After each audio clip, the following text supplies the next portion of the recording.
The foundation of economics is what we will be talking in today's video. We'll talk about the types of economics, the principles thereof, and the relation between supply and demand. So, yes, this is all about economics, the foundation. The definition is the study of production, distribution, and consumption of resources, wealth in human society. This is what we are going to study in economics. Remember, what we are producing, what we are consuming, and how it is being distributed overall. A social science that studies how individual, government, firms, nation make choices on allocating scarce resources to satisfy probably unlimited wants. Scarcity, the result condition of not enough resources to satisfy all the wants that has been available out there. We need to understand everything now and then as on when on basis. So not based on total amount of resources definitely in a society, but on relationship of what is resources available and what are the wants that we are looking forward to. Impact of scarcity, can we rationalize it, can we ration it out, can we save per capita distribution, per person distribution, can there be a barter? Instead of money, can we take things in return of things? So we take things in return of things. We trade, we buy, we sell, we save, we work, we produce, we create. There is we in all of us. That means we contribute in the form of labor. Consumption is the act of buying and using goods and services, thereby economy, a system of producing, distributing goods and services to fulfill the people's want. What is the opportunity cost? Every decision is an opportunity cost. You attending this video is an opportunity cost of doing something else instead of utilizing this time watching this video probably. So everything has an opportunity cost. It is a benefit given up when scarce resources are used for one or more purposes. Prioritize, analyze cost and benefit. Dinner, rent out movies. What do you want to go around? Do you want to go around a dinner, or do you want to go to a multiplex or a theater to watch a movie or drama or something like that? At the end of the day, it's an entertainment. You want to refresh your mind, right? It's entertainment through good food or through pure entertainment per se. So factors of production are building blocks of economy, which helps battle the scarcity. What are they? They are labor. This is me, this is you. We are talking about, we are putting in an effort. I am putting in effort to study it out, make a presentation, and probably give it anywhere to you in a digital format. That is how what my time and energy has been put into the production of the goods, and in this case, my services. The land, the nature, everything is limited. Natural resources needs to produce goods. Land is limited. We all understand 80% of the global earth is occupied by water, oceans, right? So that is what only 20% is land. Services. Of that land, we have to have stores of minerals, soil, water, timber, wildlife, energy, sources, everything probably is scarce. Capital, definitely yes, in terms of machinery, anything produced in an economy to produce goods or services. Entrepreneurship is the amount of risks that I go around here. Probably an entrepreneur puts in an effort, puts in a money, puts takes all that effort and money as a risk together in lieu of profit, the probability of which is quite good. So entrepreneur is the one who someone undertakes or starts a business and makes a good business decision. So types of economies, we'll talk about traditional economies, the command economies, and the market economy. Traditional economy is economic decision based on a long established tradition and practices. Example, subsistence, hunting, farming, Amish. Command economy is where the federal government is dictating what to do and what not to do, controls over the factors of production, and makes economic decision on behalf of the whole country. We have an example of Soviet Union or any communist regime, let's say China. Then we have the market economy, system where private individual owns the factors of production and are free to make their own choices of production, distribution, and consumption. Example, US, probably free market. US is considered as a mixed economy, having a mixture of all the three basic economic systems. We are talking about capitalistic economy, we are talking about communist economy, and then there is something called a market economy or mixed economy. Market economy is also based on profit, investment, risk that the entrepreneur takes. Free enterprises refers to a system in which individuals in a market economy are free to undertake economic activities with little or no control by the government. We are talking about capitalism, a system in which people make their own decision about how to save resources as capital, how to use the capital to produce goods and provide services thereby. This is what the American economy would be showing out.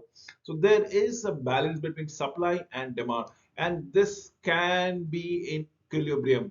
You need to put it on equal supply. Buyers and sellers come together to buy and sell goods and services in a one place called market.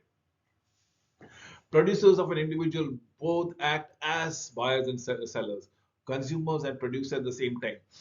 Because of the free enterprise, when there is a free competition among sellers, buyers, the market will work according to the supply and demand. Adam Smith calls this as an invisible hand. In market economy, prices are determined by supply demand. Demand, the amount of products or services buyers are willing to buy at a different price point. People will often buy something when the prices is low. Yes, definitely you will purchase in bulk when the prices are low. When the prices are attractive, there's an inverse relation between the price and the quantity, as the case might be, or demand. Law of demand is based on substitution effect and the income effect. So I might come up and drink coffee, or probably soft drink, or probably juice, or probably tea. Either of them, each one is substituting the other one, and definitely upon the income effect that I goes around it. So yes, this is the demand curve. If you look into it, at higher price, the demand is less. At a moderate price, the demand increases. At a lower price, the demand is increased altogether. And this is what we are looking into it. Law of supply the amounts of product that the producer are willing and able to offer at a different price point. This is the producer's business side of the story. Producers make balances, cost, benefit, as well as consumer. When a producer makes something, it costs money. Yes, the producer wants to sell things far more than it costs to take it. The higher the price, the higher the benefit that goes to the producer, the more that they are willing to make profit, right? Think of a car company. So the relationship between price and quantity supply is always positive, as the case might be, always positive. Let me go into the supply curve. Remember, the demand curve was like this, but the supply curve is always the other way around. Now, what are we looking into? At this price point, we are supplying a little less quantity. At a moderate price point, we are supplying more quantity. At other bigger price point, the supply increases. Now, this is what we are talking about, the supply curve thereby. So what is the market price? Market price is the price which the buyer and the seller agrees to take. They both come in tandem and balance it out. The market price is determined by the forces of supply and demand with the free market. Market price occurs when supply and demand intersect altogether. Absolutely. Remember, the demand curve was like this and the supply curve was like this. If allow me to draw, the demand curve was like this and the supply curve was like this. So this is the point of intersection. If we want to go around here, this is demand curve and this is supply curve, right? So exactly shown out here, exactly that what I was discussing around was present out here. This is the point of equilibrium where the consumer is willing to shell out money from their pocket, the producers are willing to sell out the commodity or product from their pocket altogether, because both of them are agreeing to a price point, the point of equilibrium.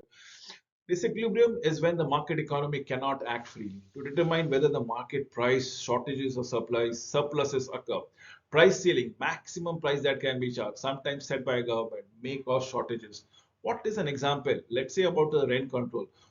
Price floor is the lowest price that can be paid, may cause surpluses. What is an example? I will love to talk about the milk prices about it.